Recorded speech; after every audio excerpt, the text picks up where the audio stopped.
Hello, writers. I hope you had a great day Wednesday and you worked on your independent writing project and maybe finished up your personal narrative. Today, I have a couple of very last things that I want you to do. So, watch the video, you'll take a few notes, but you're really going to focus on getting these last things done for your narrative. I hope you have fun with it. Here are some notes I'd like you to put into your writer's notebook, and your title is Characteristics of a Great Title.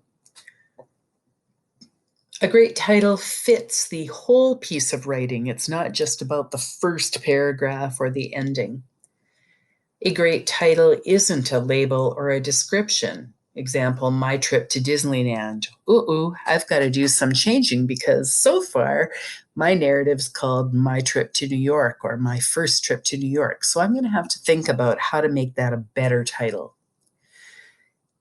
A great title attracts the reader's attention. It even creates a bit of mystery. The author looks back on the finished writing for a sense of the focus and the so what. So even when you think about that ending, what is this story really about? What is my whole story about? Can I come up with a great title that kind of hints at that so what? A great title is grounded in the piece. So while it's intriguing, it isn't too obscure. So it has to be related to what your story is about. Just don't make up some mysterious title that has nothing to do with your personal narrative. A great title is memorable. If I think of some of the best books I've read, it's because they have great titles and it helps me remember those books.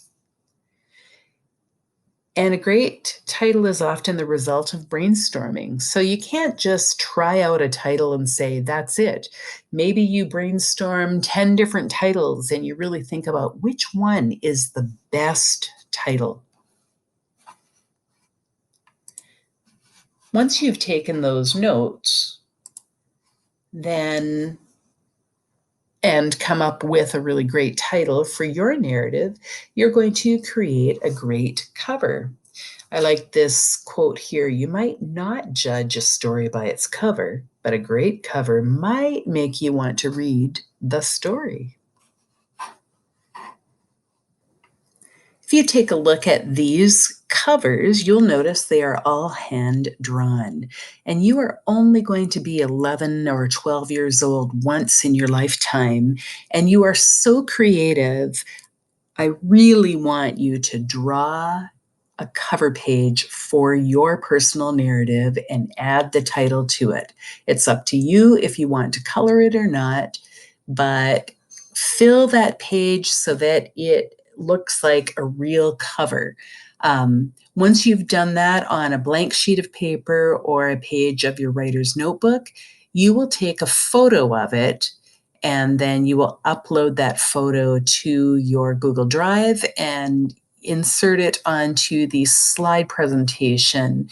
You will each have a slide where you'll put that. Then you're going to grade this personal narrative, the mashed potato pizza story. Take a look at the narrative rubric. The total is out of 35 points. How many points would you give the mashed potato pizza story? Let's take a look at the narrative rubric because I want you to go through your story and compare it to the rubric so that you know if you still have work to do. Learning Target 4.1 is the main learning target for this assignment. I can write a well-structured narrative or other creative text using specific details while engaging my reader. First bullet point, my narrative is about a real moment. It reads like a story, even though it might be a true account. So it's not a one-paragraph journal entry describing your weekend. You are developing it with details to make it a story. My narrative has a beginning, a middle, and an end. That is the structure part of a narrative.